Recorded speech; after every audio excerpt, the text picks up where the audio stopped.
¿Vivís un caos familiar? ¿En tus finanzas o con tu pareja? ¿Te discriminan? ¿Nadie te entiende? ¿Tenés alguna denuncia o problema al que nadie da respuesta? Queremos ayudarte en nuestro segmento Debates y Soluciones. Ante los graves problemas políticos, sociales y económicos por los que atraviesa actualmente Nicaragua, al menos 105 empresarios se reunieron este martes en el campus nicaragüense del Instituto Centroamericano de Administración de Empresas INCAE, con el objetivo de analizar y conocer el pronóstico económico sociopolítico 2019-2020. Cabe destacar que dicha reunión se realizó sin la participación del Consejo Superior de la empresa privada COSEP. Se formaron grupos de trabajo constituidos por los presentes que eran exclusivamente empresarios y profesionales. Así que se hizo los diversos grupos de trabajo que llegó a una conclusión presentada en 3 puntos que deseamos compartir con ustedes. Primero, en la resolución de este foro sobresale el fortalecimiento de la organización empresarial. Segundo, crear condiciones para una negociación nacional magnánima y con sentido de patria y con pocos actores.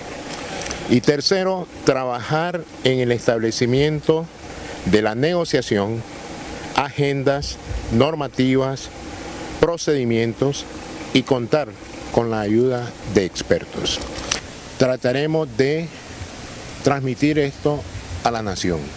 Trataremos de hacerlo llegar, y estamos seguros que lo haremos, a las organizaciones empresariales, sociales y, por qué no, también digo yo, a las entidades gubernamentales máximas de nuestro país. Este es un esfuerzo para buscar prácticamente el inicio de una negociación y consideramos que este es un primer paso. Según los organizadores, las invitaciones se giraron atendiendo a la posición de los individuos en las empresas. Manifestaron además que no pretenden dividir al sector privado. No llamamos a organizaciones empresariales, partidarias, sociales o políticas. Fueron empresarios y profesionales. Pero esto no genera división en el sector privado en este momento donde hay una crisis en el país y el sector privado ha sido de alguna manera visto como oposición ante el gobierno. No veo por qué vaya a haber división si lo que aquí estamos buscando es unidad. El empresario Alejandro Bolaños dijo que ellos cumplirán con el deber ciudadano de presentar su aporte al gobierno. ¿Por qué tienen la confianza de que el gobierno los va a escuchar a ustedes y al COSEP y a AmCham no los ha escuchado?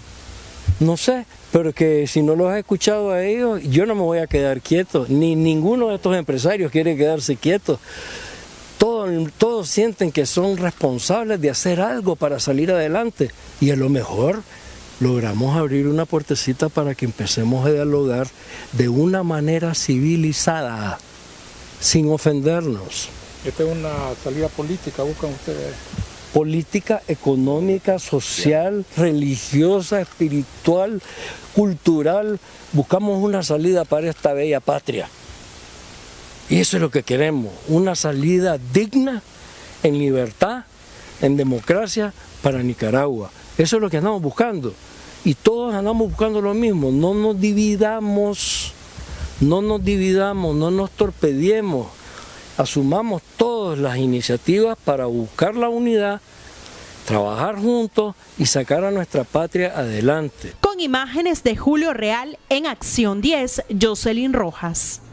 Hay algo en lo que todos los nicaragüenses coinciden y es que desean que finalice ya esta situación de crisis que ha generado un impacto político, un impacto económico y también social en nuestro país. Pero hay muchas diferencias y cada sector propone lo que ellos a bien consideran para llegar precisamente a una solución de la situación que enfrenta nuestro país. Y el tema de hoy es el futuro político de Nicaragua, y es futuro político porque de la política, lo han dicho expertos, depende lo económico, depende lo social, depende todo lo que vaya a ocurrir en nuestro país. Aminta, ahí estamos con un experto que nos va a ayudar a analizar este tema. Claro que sí, bueno, muy contenta de nuevo de poder reintegrarme, lo repito, al equipo de Acción 10 de la Mañana. Fanor Avendaño, licenciado y experto, por supuesto, en el análisis precisamente del ámbito político. Y hay que mencionar, como lo decías, Jocelyn, que del ámbito político se derivan muchas cosas. Bien lo mencionaste, no solamente la política, sino también lo económico, y esto repercute en el sector salud, en el sector educación. Y la pregunta, volvemos a ir y lo enfatizamos, que se hace el ciudadano común, la pregunta que nos hacemos todos es: ¿cuál es el futuro de Nicaragua? Estamos retrocediendo más que avanzar, y para eso el experto nos acompaña y que nos pueda brindar un panorama más amplio de aquellas cosas, aquellos puntos que quizás nosotros no podemos ver. Bienvenido al programa. Buenos días. Un placer gracias. que esté con nosotros. Qué bueno que estemos acá dando nuestros aportes, tratando de analizar. Nadie tiene la razón absoluta, pero tenemos con firmeza, con voluntad de ver qué perspectivas podemos explorar y con mucha seguridad qué ánimos cada sector del país expone para buscar soluciones a una crisis que es evidente en el ámbito político, social, económico, y que estamos con esa responsabilidad ciudadana, cada quien, de asumir las realidades del país y buscar las formas de cómo superarla. No es nada fácil, obviamente que no, indudablemente tienen que caminarse muchos espacios, muchos obstáculos.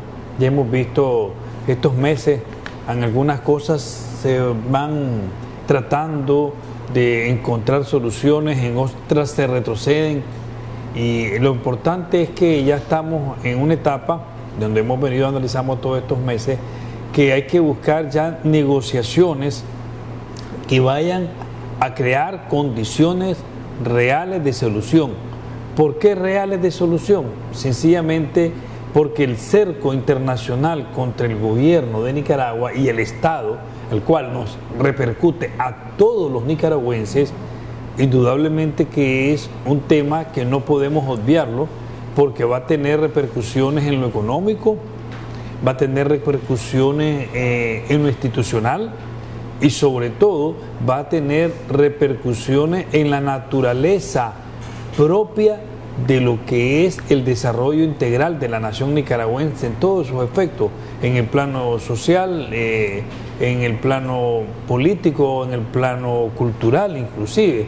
Por lo tanto, vienen momentos que tenemos que asumirlos con mucha responsabilidad. Usted lo acaba de mencionar, se vuelve a poner sobre la mesa la palabra diálogo, los diferentes sectores también se están enrumbando al diálogo, pero ¿qué puede hacer que esto sea realmente efectivo? ¿Qué provecho se podría sacar de todo esto? Hay una dificultad en el país. La principal dificultad que hay en el país es que hay que definir la forma de negociación. Hay que vencer esa gran dificultad. ¿Por qué? Porque si todos hablamos de un diálogo en el vacío o en hacer leyes en la asamblea que consideren que porque ya está la ley, el diálogo se hizo, una llamada ley de reconciliación, pues obviamente eso es difícil. O la propuesta de un partido político que diga que vamos a hacer una ley para ir a dialogar, no. No pueden ser iniciativas unilaterales. No ¿Cuáles serían esos actores? Una voluntad política. La voluntad política tiene que estar muy manifiesta. Y no esperar, y eso es lo que hemos señalado en los análisis, no esperar hasta que esa presión internacional esté ahogando al Estado de Nicaragua y presionando al gobierno de Nicaragua y sus actores principales del gobierno para buscar un diálogo. Todavía hay tiempo de abrir esa puerta y entrar a soluciones, pero no necesariamente podemos decir de que el diálogo va a ser bilateral, empresarios, gobierno, políticos, gobierno, ONG, gobiernos. No, el diálogo tiene que ser integral. El diálogo tiene que ser integral en dos formas fundamentales. Una, como dice la Secretaría General de las Naciones Unidas, un diálogo inclusivo. ¿Quiénes deberían conformar ese diálogo? Por lo menos los sectores campesinos, los sectores estudiantiles, los actores políticos, porque son los que le van a dar forma al acuerdo, los sectores empresariales y sociales, en este caso los trabajadores. No más de 5 o 6.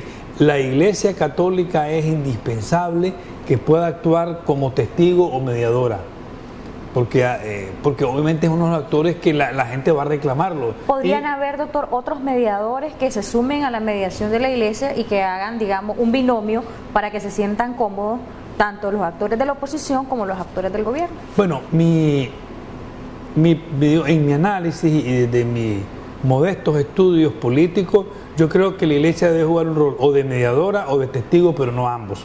Yo creo que ahí, pues en esta nueva etapa, ya se jugó, y como habíamos dicho aquí mismo en el programa, iba a llegarse a un punto muerto el diálogo, tuvo sus efectos positivos y tuvo sus debilidades. No es el caso hoy día tratarlo, pero para mí en esta nueva etapa la Iglesia debe ser o mediadora o testigo. Tiene que haber garantes internacionales, eso es muy importante. Y el otro aspecto fundamental, para no olvidarme lo que había planteado, es que la agenda debe consensuarse, no debe ser una agenda impositiva, impuesta, remarcada de antemano, sino que la agenda salga del producto de prediálogos, de conversaciones, para entrarle en el diálogo a una propuesta de agenda. Pero la agenda es: no te vas o te quedas. Quiero elecciones en 6 meses. Quiero reforma. No, ya no estás dialogando, no estás negociando. La verdadera objetividad de un diálogo va a ser cuando el gobierno, que es el principal responsable por medio del presidente de la República, convoque a un diálogo para solucionar la grave crisis del país. En primer lugar, hay que entender esto: estamos en una crisis ya, no es que nos acercamos, estamos en una crisis política del país e institucional, y eso tiene que ser reconocido. Y después de esto entremos a un diálogo o negociaciones o entendimiento o concertación, como le querramos llamar, para buscar soluciones concretas y viables.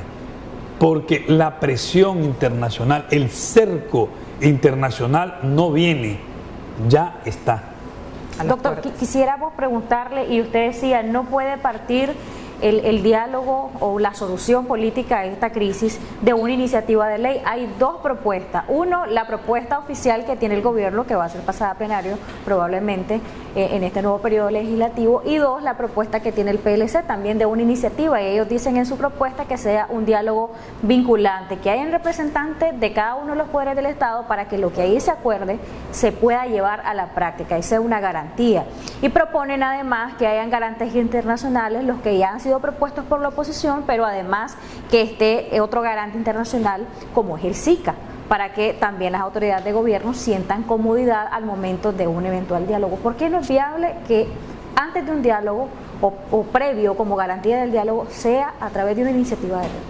Bueno, toda iniciativa de ley es un derecho que tienen los parlamentarios de introducirla, pues en principio, y la Constitución política ahí está, con esa facilidad para ellos, con esa capacidad que tiene la Asamblea también para poderla aprobar, la capacidad legal, jurídica. Pero esto no va a solucionar un problema de un país. La paz no se consigue por decreto. Los procesos de reconciliación de verdad, no de mentira, no se consiguen legislativamente.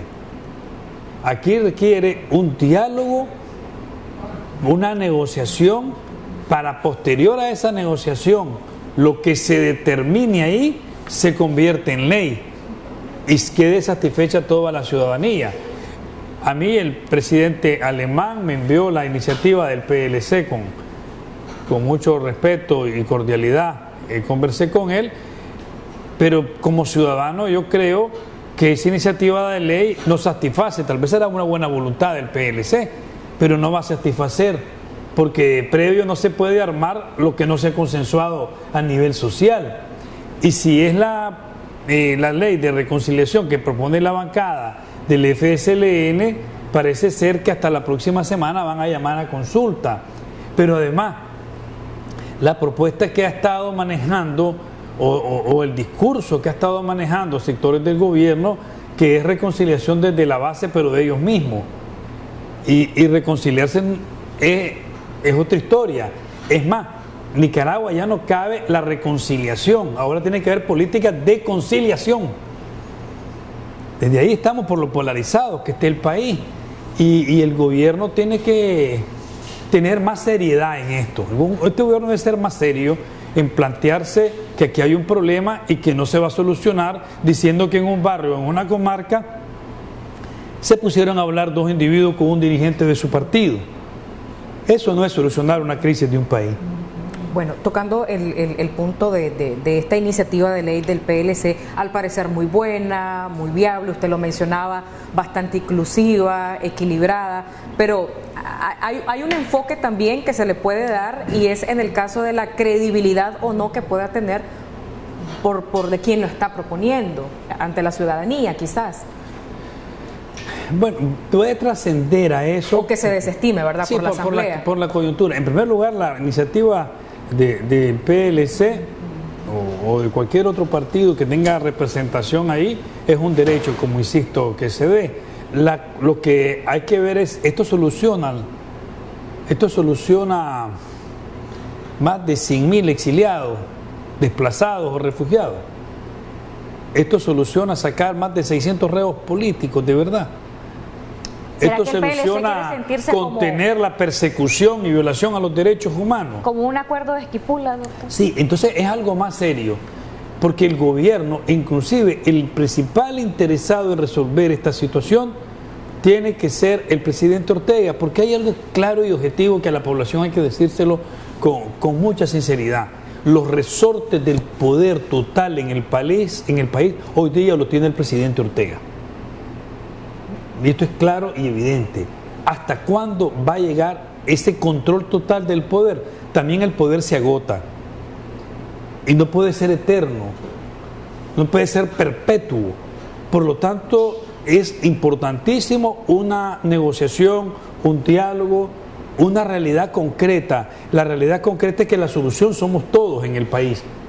Y cuando hablamos de que la solución somos todos, es que inclusive los sectores del gobierno mismo, el partido de gobierno, tiene una gran responsabilidad para solucionar esto. Los sectores de la oposición, los partidos políticos, las personas que estuvieron en las manifestaciones, los autoconvocados, los estudiantes líderes de oposición, los campesinos líderes de oposición, también deben de ser la solución, no puede dar al margen de esa solución. Los medios de comunicación que han sido afectados y que son amenazados, también son parte de esa solución del país.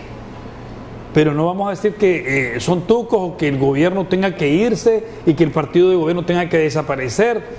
También eso es un poco irracional, porque necesitamos ver que todos tenemos que tener un aporte para solucionar y hacer una agenda de país de nuevo. Algunas cosas no nos van a gustar, indudablemente. Otras cosas nos van a chocar a muchos ciudadanos. Pero no podemos tener el todo por el todo y después quedarnos en nada con nada.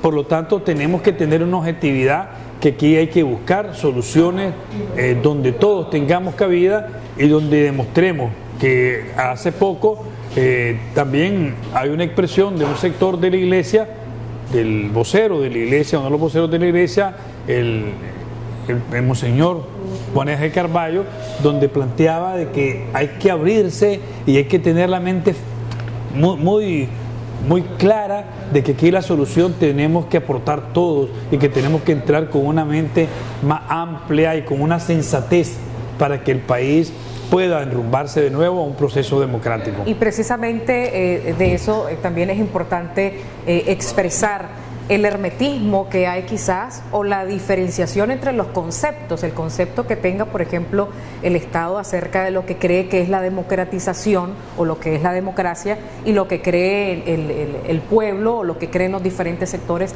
acerca de esto. En una ocasión se le preguntaba, por ejemplo, a Fidel Castro que por qué tenía ya, en ese momento que le hicieron la entrevista, 40 años en el poder, y él dijo: yo no tengo 40 años en el poder, tengo 40 años de repartir poder. Entonces vemos una clara diferencia entre los diferentes conceptos. Que de hecho una periodista de una cadena internacional le preguntó algo similar al presidente Ortega y le dijo, ¿se puede enamorar del poder un mandatario?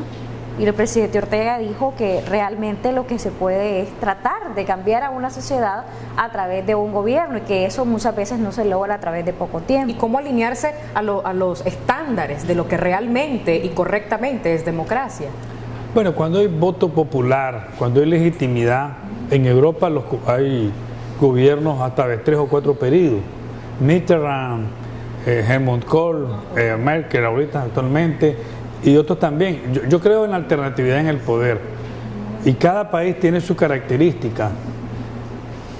Habrá sido 40 años de Fidel Castro, pero también tiene sus pros y sus contras. Pues tenemos la mejor educación de América Latina, los mejores sistemas de salud de América Latina están en Cuba y un sinnúmero de cosas más, pero también la gestión política y la participación democrática la pueden reclamar los cubanos desde su perspectiva y sus intereses internos muy propios. En Nicaragua yo creo que el presidente Ortega podría reelegirse en tanto el proceso electoral sea legítimo, confiable y los perdedores le puedan levantar la mano al ganador, porque la Constitución no determina. Otros opinan de que la reelección no es sana y sobre todo para nuestra democracia, que es muy frágil, y hay que ver todas esas ideas. Para eso puede estar una constituyente, y parte de la demanda de muchos jóvenes y de muchos líderes sociales es que se pueda plantear una constituyente. Aquí los jóvenes vienen planteando una constituyente de hace más de 2 años. Uno de nuestros líderes juveniles en su momento, Fidel Ernesto Narváez, la planteó en los medios de comunicación hace 2 años y hasta ahora ha comenzado a moverse de nuevo. Vamos a hacer un corte comercial. Al regresar, sus impresiones, su análisis de lo que va a ocurrir mañana en esta sesión de la Organización de Estados Americanos. Se piensa que es una antelación fuerte a la posible aplicación de la Carta Democrática a nuestro país y que ya tienen 18 votos, dicen algunos expertos, de los 24 que hacen falta. ¿Qué puede pasar y qué significa esto para Nicaragua? Después del corte. Continuamos con más de Acción 10 en la mañana, abordando el tema del futuro político en nuestro país, y queremos seguir conversando con el doctor Fanor Avendaño, que muy amablemente nos acompaña acá en la revista. Y estábamos analizando antes del corte el por qué no es viable una iniciativa de ley, pero muchos dicen, pero si antes han existido experiencias como los acuerdos de Esquipulas, por ejemplo, que involucran a muchos sectores, incluso regionales. Y lo pregunto también porque aquí se ha dicho que es una solución de país, que es Nicaragua quien no debe de resolver, pero a la par de ello hay propuestas que hayan garantes internacionales, entre ellos pues, el SICA. Y luego, doctor, hablamos de la expectativa de su análisis político sobre lo que pueda pasar en la Organización de Estados Americanos. Para muchos ya es una realidad la aplicación de la Carta Democrática, para otros es un proceso que dicen apenas empieza. Y aclarar, por supuesto, licenciado, porque la gente o la expectativa que tiene la ciudadanía es que ya mañana ya se aplica la Carta Democrática, ya estamos fritos, pero realmente vamos a entrar en un proceso. ¿En qué consiste básicamente este proceso? Bueno, lo primero, para no dejarlo ahí en la gavetica, sí, es que el SICA va a jugar un papel determinante en un futuro método de negociación en el país. Pero no solo el SICA, también me imagino yo la Unión Europea, puede ser las Naciones Unidas con alguna delegación, el Parlamento Europeo está muy interesado también que algunos organismos de ellos puedan facilitar algunos aspectos técnicos. No hay que descartar a la OEA y su grupo de apoyo. Eso, no hay que descartar negociaciones a última hora y fundamentalmente países amigos. Bolivia ha jugado un rol muy ponderado y que podría facilitar algunas cosas. No sabemos si El Salvador puede ser también. Entonces no hay que descartar pues algunas posiciones de países. Y México, que está comenzando a replantear su política exterior. Entonces eso ahí, que lo vamos a ver un poquito con lo de la OEA, eso creo que sí puede contribuir. Lo importante es que no hay que descartar la vía de negociación. Ahora bien, lo de las leyes, ¿por qué dice si la ley ha coadyuvado en procesos políticos? Sí, pero todas las leyes que se han hecho en la historia de Nicaragua han sido posteriori, después de los acuerdos, no anteriori. No ha habido una ley que diga hacemos ley para entendernos, sino nos entendemos y después hacemos la ley. Entonces, los nicaragüenses tenemos un refrán o dicho que dice: no hay que poner la carreta delante del buey. Entonces, en ese sentido habría que verlo. Ahora, lo de la OEA, muy acertadamente usted decía esto, sinceramente no es mañana la aplicación de la Carta Democrática, no procede. La aplicación la hacen en reunión legítima, sí y solo sí, en consulta con los cancilleres. Es un proceso donde se puede ir planteando. Creo yo que es difícil, no es fácil, lo hemos dicho. México va a ser una nueva, diría yo, tentativa y tendencia al mismo tiempo de grupo de países donde vaya a apostar por el diálogo. Ya vimos que en el grupo de Lima, México fue el único que no firmó para desconocer al presidente Maduro y dijo: no vamos a inmiscuirnos, el presidente López Obrador, no vamos a inmiscuirnos en los asuntos internos de cada país. ¿Por qué razón? La primera y más fundamental, dice, porque no queremos que se metan con México. Ustedes vieron eso, fue muy claro. Total. Entonces, pero además, una política exterior de un partido de gobierno del presidente López Obrador, que a la vez él viene con una herencia, escuchemos muy importante esto, él viene con una herencia de política exterior del PRI, porque él fue del PRI. Estamos hablando de una política de más de 60 años, ya por 70 años. Es la política exterior que ha manejado el PRI cuando es gobierno. Y esa herencia de política exterior la trae él arraigada, porque él es del PRI. Fue del PRI en su momento y por décadas, no por tiempo pasajero. Ahora, y México va a crear también una política exterior de equilibrio. ¿Por qué? Porque necesita enfrentarse diplomáticamente a los Estados Unidos y no le va a entregar la maleta de entrada a los Estados Unidos. Por lo tanto, él le va a decir: esta es mi política exterior, entendámoslo, para que a la vez esa política exterior del gobierno del presidente López Obrador redunde en la política doméstica mexicana.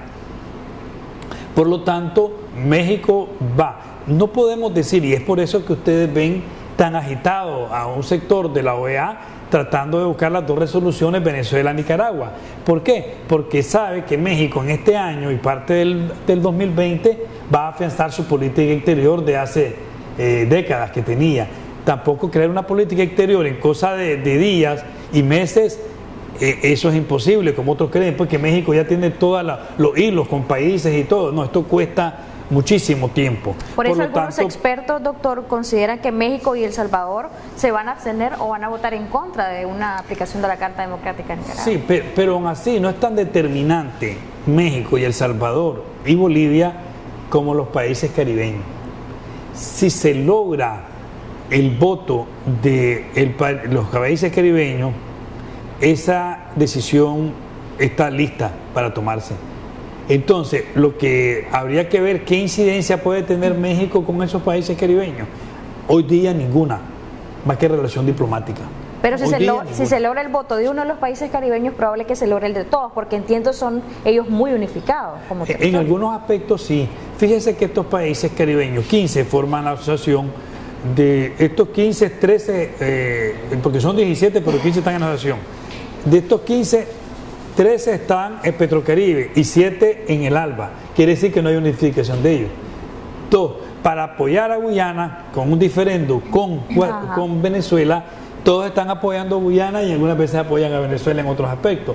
Por lo tanto, la política exterior caribeña de estos grupos no deja de ser muy dinámica, no deja de asombrarte algunas veces, y los que estudiamos o medio estudiamos la política exterior, pues no nos deja de animar siempre, de estar a la expectativa de cómo se van a desarrollar. Claro, hay otro punto de vista, licenciado, que no podemos dejar por fuera, y es el siguiente: la posición que ocupa en la actualidad el secretario general de la Organización de Estados Americanos, Luis Almagro. Se le acusa, por un lado, de querer dejar todo listo antes de terminar su periodo en la Secretaría, porque quien lo relevará será alguien procedente precisamente de El Salvador.